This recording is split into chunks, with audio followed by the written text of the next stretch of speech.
Vou colocar aqui, eu acho que a maioria já entrou, né? Não vamos ter mais muitos. Recording. Aí, muito bem. Então, agora é oficial. Boa noite, pessoal. Boa noite. Então, vamos deixar oficial para poder guardar depois no site. Aula História Geral para a turma do noturno, beleza? Colégio Planeta Noturno. Pessoal aqui com a História Geral, professor André. E hoje o tema é Roma, ainda Roma. A aula passada a gente falou um pouquinho de Roma, Roma República. Hoje eu quero avançar um pouquinho mais para Roma Império. Valeu, pessoal? Estatísticas, vamos lá. Enem, que é o que você quer saber, né? Enem, que é o que você está pilhado, né? Primeiro, de antiguidade, professor. Dentro das questões de antiguidade que nós temos nas estatísticas, Roma tem caído? Tem, tá? A prova do Enem, ela tem trazido pelo menos uma questãozinha ali de antiguidade clássica para ser discutida, e Roma foi fruto de análise em várias destas questões. E de tudo que você tem que estudar para Roma, onde está ali grande parte das abordagens, né? Entre República e Império, tá bom? República, Império, tá, pessoal? É isso. Deixa eu só aqui...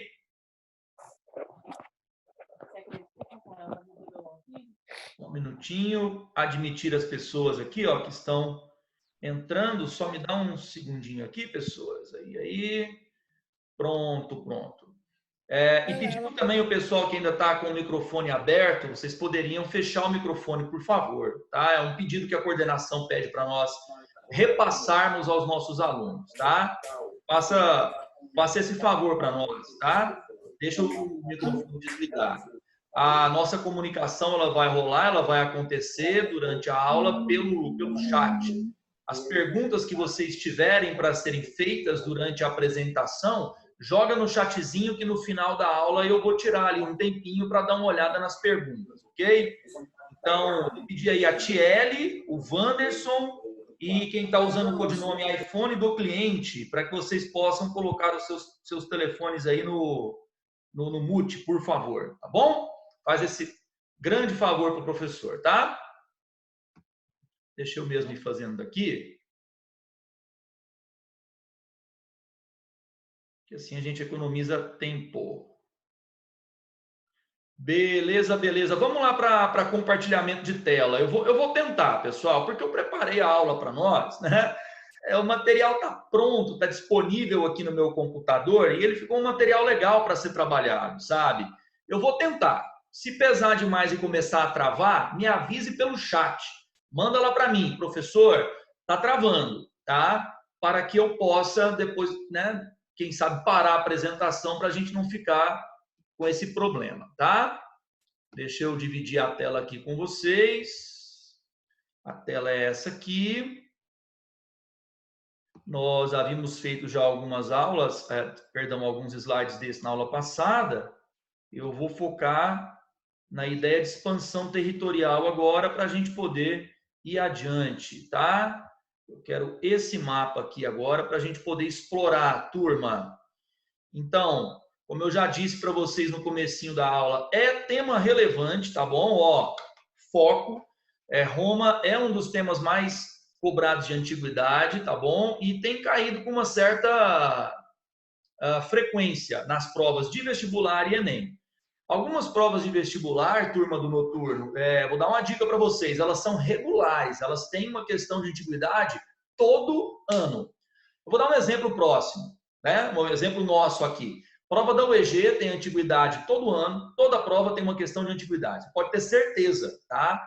A finada prova da Federal de Goiás também tinha uma questão. Vamos pegar provas aqui como, por exemplo, a UFO, né? Também é uma prova que costuma trazer sempre questões de antiguidade. O Enem, algumas provas falharam, não trouxeram questão alguma de antiguidade, mas a maioria esmagadora delas tem trazido questões de antiguidade também, tá bom? Então, são algumas estatísticas que eu acho importante passar para vocês. O mapa que eu estou projetando para a turma, ele diz respeito à expansão romana. Dá uma olhada aí que mapa interessante. Olha só a expansão norte-sul, saindo da Bretanha, né, aquela região ali onde hoje está a Inglaterra, expandindo-se até o norte da África. Isso aí é a expansão norte-sul do Império Romano, né? Dá uma olhadinha lá embaixo, Egito. O Egito foi feito província romana, né? Dá uma olhada ali na Mauritânia, onde hoje está o Estreito de Gibraltar.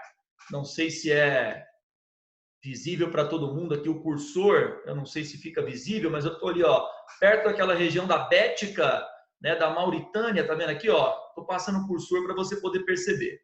Toda essa região, toda ela, veja só, províncias romanas, né? Então, expansão norte-sul. Vamos agora avaliar a expansão leste-oeste, né? Veja aqui, ó, Mesopotâmia, né? Região do Rio Tigre e Eufrates, à direita do seu mapa. Dá uma olhadinha aí.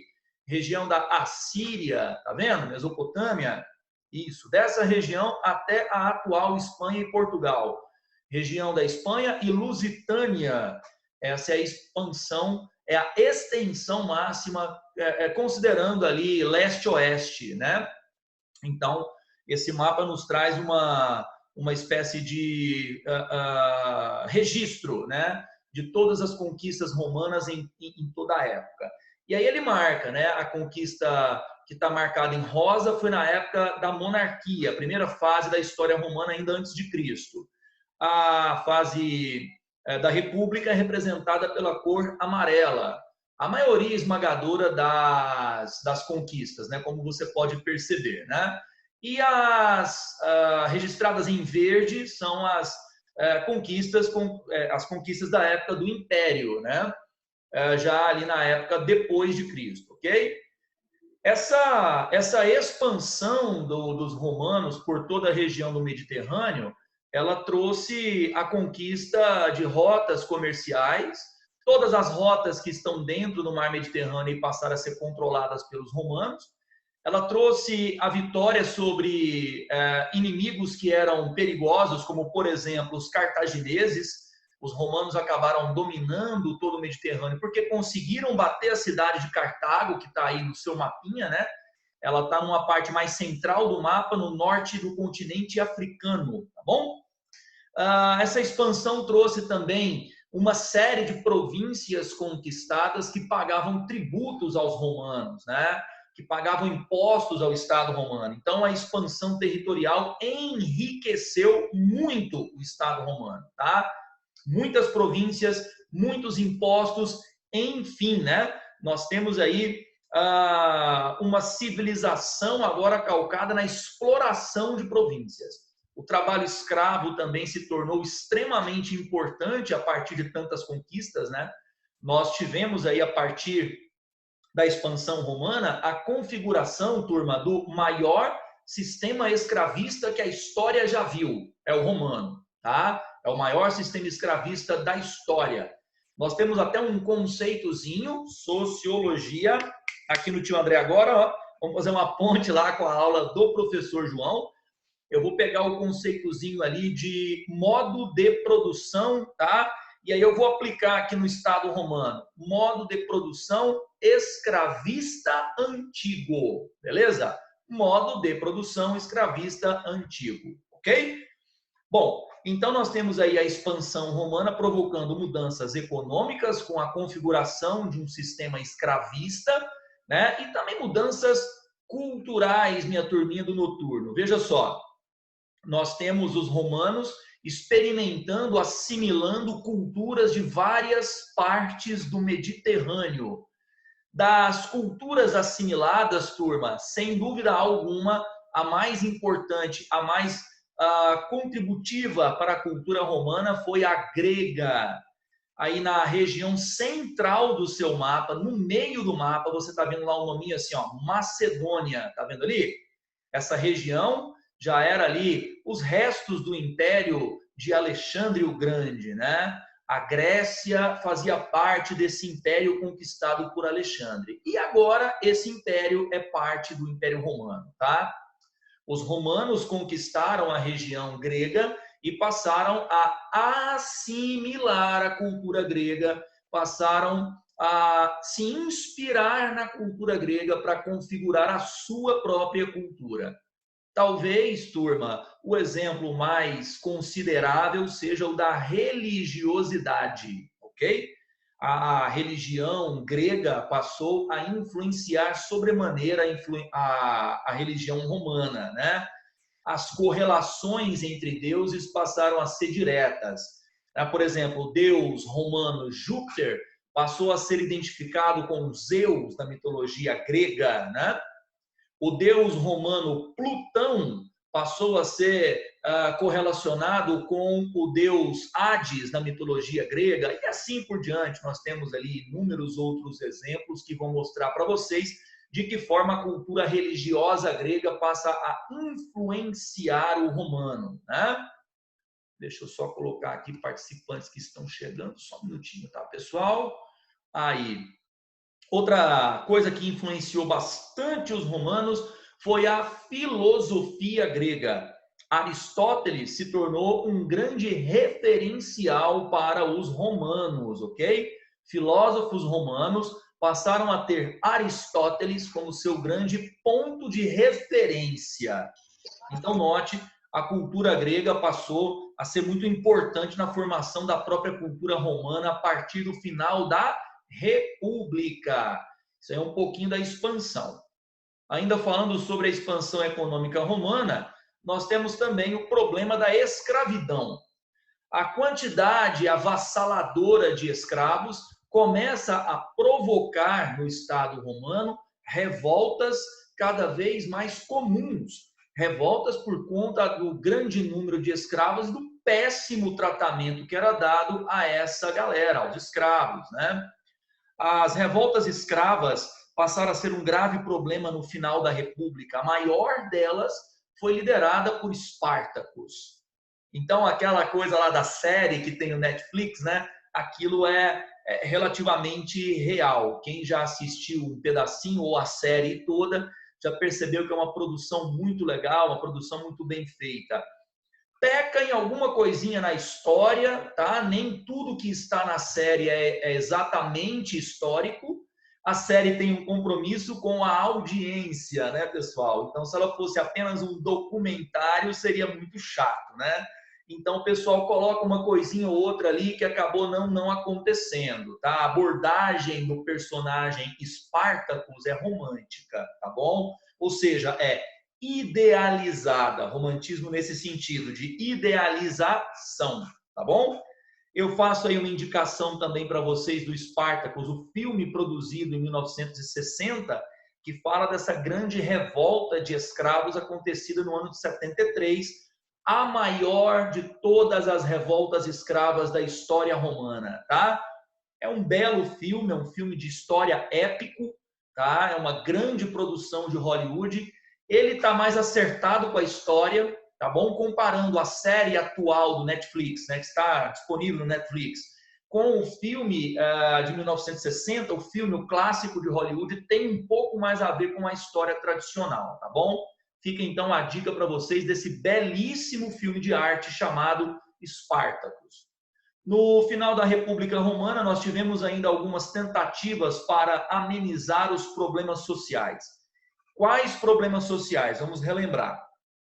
Com a expansão do latifúndio em Roma, da grande propriedade, nós tivemos então o empobrecimento generalizado de pequenos proprietários. É uma questão, turma, de economia. À medida que os grandes proprietários, senadores romanos, se apropriavam das terras, os pequenos proprietários passaram a não ter como concorrer com eles, com os grandes proprietários. Uma questão de economia. O grande engole o pequeno. É mercado aberto, né? É mercado aberto. Bom, isso acabou fazendo com que um efeito colateral indesejado aparecesse. Uma grande parcela de pequenos proprietários livravam-se das terras porque não conseguiam mais sobreviver e migravam para as cidades.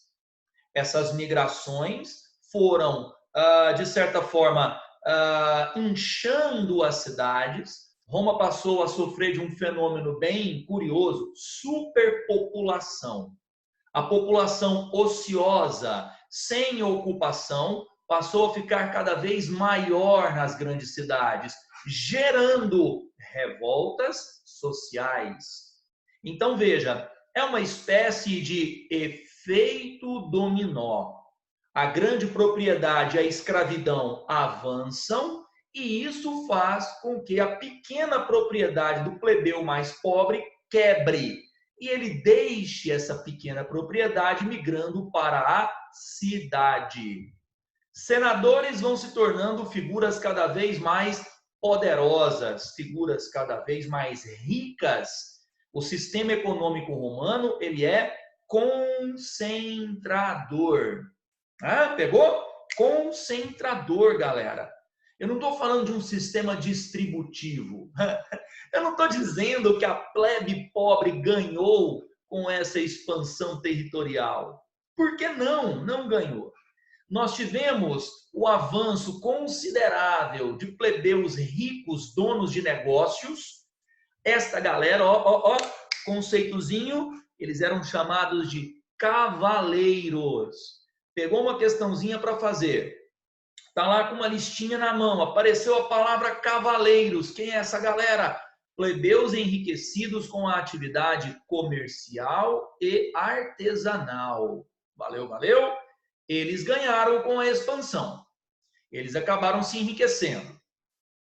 Generais, líderes militares cada vez mais prestigiados, heróis do povo romano. Essa galera amava os generais porque eles conquistavam, eles impunham a civilização romana aos vencidos, eles se transformavam em heróis. Essa categoria da literatura tão bonita, o herói. Pois bem, molecada, esses grandes heróis se transformavam também em homens ricos, poderosos, e os militares começam a entrar para a política. Tem militar sendo eleito cônsul em Roma, militares sendo eleitos para as principais magistraturas. Pois bem, molecada, olha só, ascensão então de generais, enriquecimento dos senadores, enriquecimento dos cavaleiros. E há 3, 4 minutos atrás eu expliquei que houve o empobrecimento da plebe proprietária, pequena proprietária. Então, assim, a gente entende quais são os impactos da expansão no mundo romano. O que eu acabei de trabalhar com a minha turma do noturno aqui? Eu trabalhei uma habilidade importante, se liga, habilidade importante. O Enem, ele quer saber se você domina, se você consegue entender a relação entre as transformações econômicas e a própria sociedade, ok? Transformações econômicas e o que acontece com a sociedade. Mais uma vez, galerinha, sociologia. Do que o professor André está falando? A economia, aqui ó, a infraestrutura econômica está ligada à superestrutura política e social, tá? Sociologia. A economia interfere no tipo de sociedade que teremos. E a sociedade que temos interfere no tipo de economia que se organiza. Tá bom? Pergunte ao professor João sobre o fenômeno da infraestrutura e superestrutura. Eu estava trabalhando isso com vocês. Só para salientar mais uma vez, galerinha, quem tiver dúvidas durante a aula, fique à vontade para colocá-las no chat para nós, tá bom? O chat está aberto, você pode colocar suas dúvidas lá. Ao finalzinho da aula, faltando 5 minutinhos ali, eu pego as dúvidas para ler e tentar encaminhá-las. Ok? No final da República, nós tivemos essa tentativa de reforma agrária colocada por 2 tribunos da plebe, representantes dos plebeus. Tanto Tibério Graco como Caio Graco apresentaram projetos, a lei agrária, para tentar dividir parte do patrimônio público das terras com os plebeus. Ambos tiveram a oposição do Senado e as leis agrárias acabaram não sendo aprovadas. Isso, então, nos leva à manutenção do problema, né? Veja, plebeus desocupados na cidade de Roma, empregos sumindo porque a escravidão avança, e quando os tribunos da plebe propõem a divisão de terras para ocupar os plebeus, os senadores não aceitam. Veja só, então, qual é a preocupação social do Senado? A preocupação é zero. Eles não querem abrir mão dos seus privilégios para resolver o problema social em Roma. Então, qual é a fórmula que os senadores romanos passarão a apostar a partir dali? Pão e circo. Olha essa gravura que eu trouxe para vocês de um jogo, se não me falha a memória. Essa imagem é de um jogo, né? Dois gladiadores se enfrentando na arena lotada, né? Estamos aí vendo um dos espetáculos mais populares da República Romana. Estamos falando, galerinha, dos espetáculos de gladiadores. Espetáculos que eram usados para distrair o povo de seus problemas sociais. A distribuição de trigo, ou a preço pequeno, ou de graça, também ajudava a contornar a crise social romana. Então, política de pão e circo, uma política de contenção de problemas sociais em Roma. Por quê, professor? Porque os senadores acharam melhor do que a hipótese de dividir o patrimônio público com a plebe. Pessoal, política de pão e circo. Bom, final da República, qual é o fenômeno político que leva a República à sua crise? Primeiramente, eu coloquei para vocês aí uma informação importante. O exército. Tivemos uma mudança importante na estrutura militar romana ao final da República. Que estrutura nova é essa, professor? Veja, o exército romano está ligado principalmente às demandas, às necessidades do Estado. Claro, do Estado. Pois bem, imagine agora generais extremamente ricos que podem contratar plebeus com o seu próprio recurso para ter esses plebeus à sua disposição. Imagine então militares romanos que têm legiões inteiras que estão ao dispor à sua vontade das demandas dos generais, das vontades dos generais, não do Estado romano. Esses generais passam então a construir exércitos particulares devido à sua riqueza sem fim. Esses generais passam a usar essa força militar para impulsionar a sua carreira política. Imagina só, supergenerais milionários com legiões de homens que os servem cegamente. Relação de clientelismo, turma do noturno. Muita atenção aqui no professor, ó. Isso cai em vestibular, ó. Clientelismo, palavra que nós usamos, inclusive até hoje, para nos referirmos a relações políticas de dependência. Quem que é o cliente? O cliente é o plebeu dependente, é o plebeu que depende. O cliente no exército depende de quem? Do general. Então, assim, os generais passam a ter legionários clientes que dependem do dinheiro que ele tem para pagá-los, do salário, do soldo. É por isso que alguns generais se tornaram figuras políticas quase que imbatíveis. Galera, veja só, eu não me lembro de nenhuma questão em 22 anos de sala de aula que envolva o general Caio Mário, que envolva o general Silas, mas eu conheço questões que envolvem o general Júlio César. Ele é o maior exemplo de figura política militar que tem uma imagem popular. César tem uma imagem popular, é um excelente político no quesito pão e circo.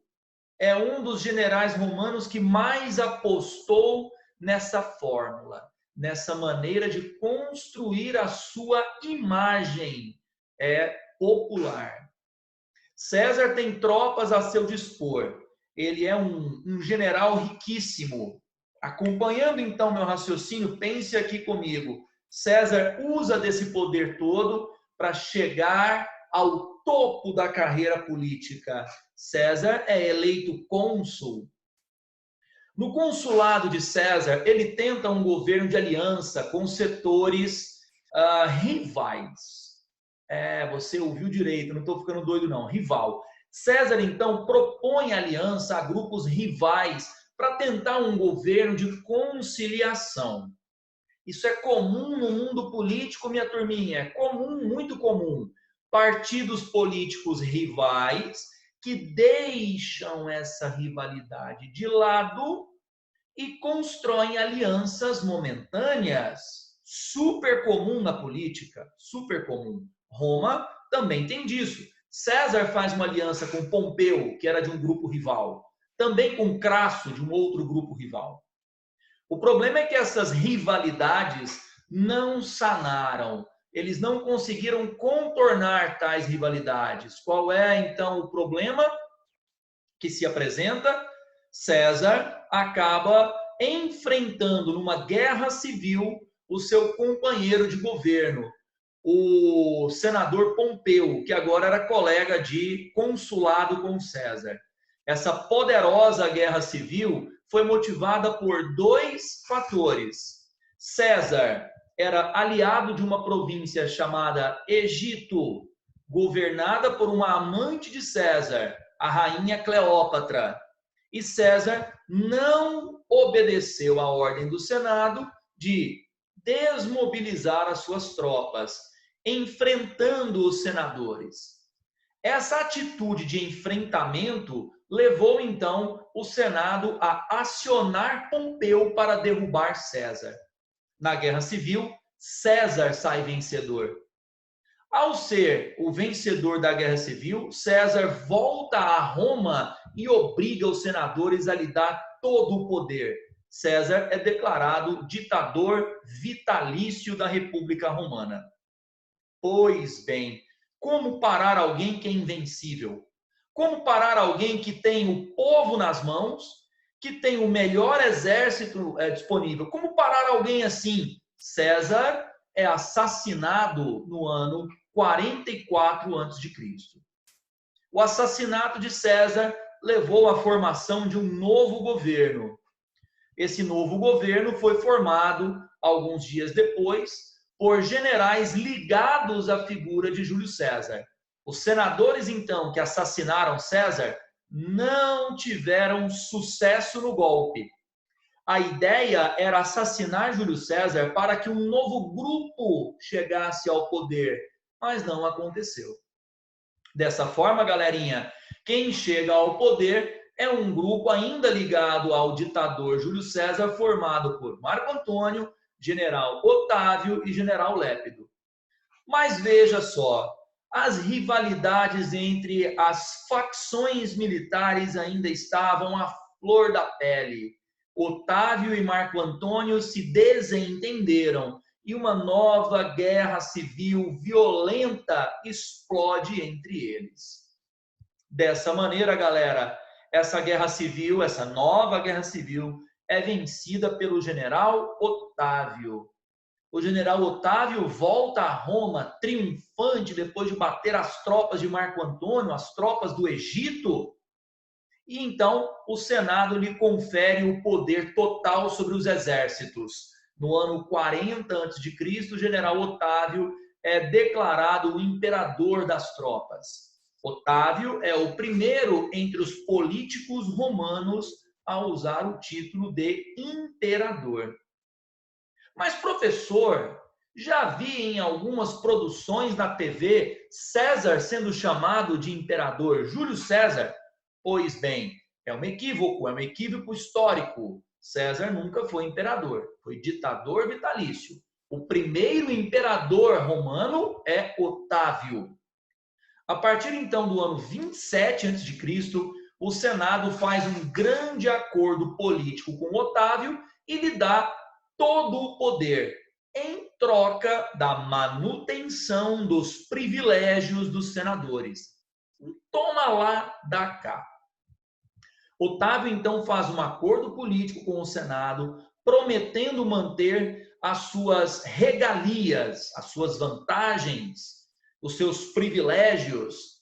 Em troca, o Senado confere a Otávio os principais títulos da República. Otávio passa a ser o primeiro cidadão. O príncipe é quem decide os assuntos políticos a serem votados, tá bom? Otávio passa a ser Augusto, ou seja, sagrado. Ele está acima de qualquer outro sacerdote. O controle da religião é super importante no Estado romano, ok? A questão religiosa passa por questões importantes da cultura romana. Ser Augusto é controlar essas questões, ok? Príncipes, Augusto e o que mais, professor? César. Otávio é declarado César, ou seja, ele é o herdeiro político de todo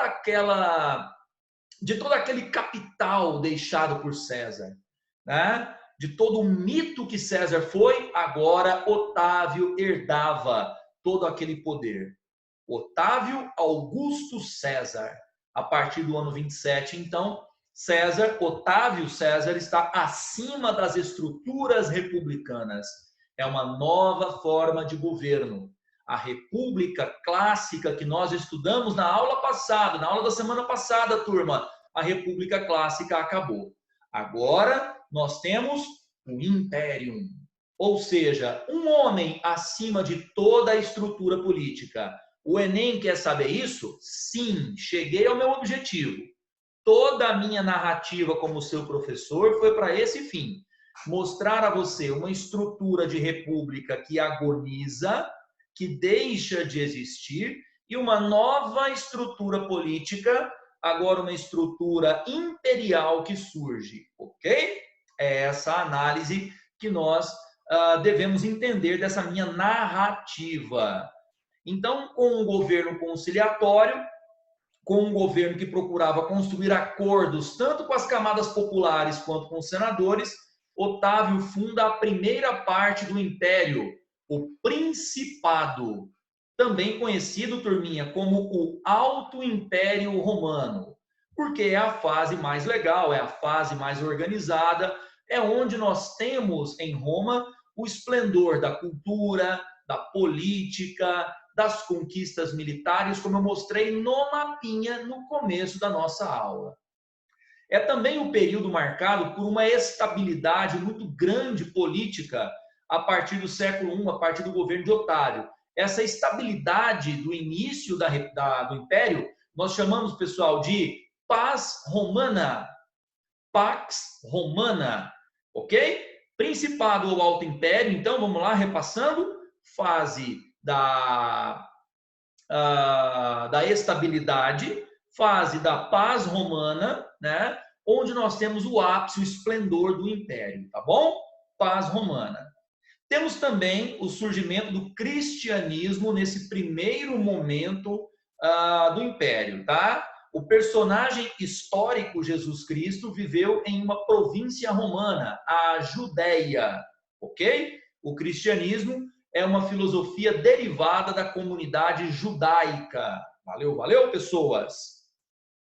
Depois do grande incêndio que tomou conta da cidade de Roma no governo do imperador Nero, os cristãos foram culpabilizados pelo fenômeno e o cristianismo acabou entrando na ilegalidade. Isso a partir ali da década de 50, já óbvio, depois de Cristo, ok?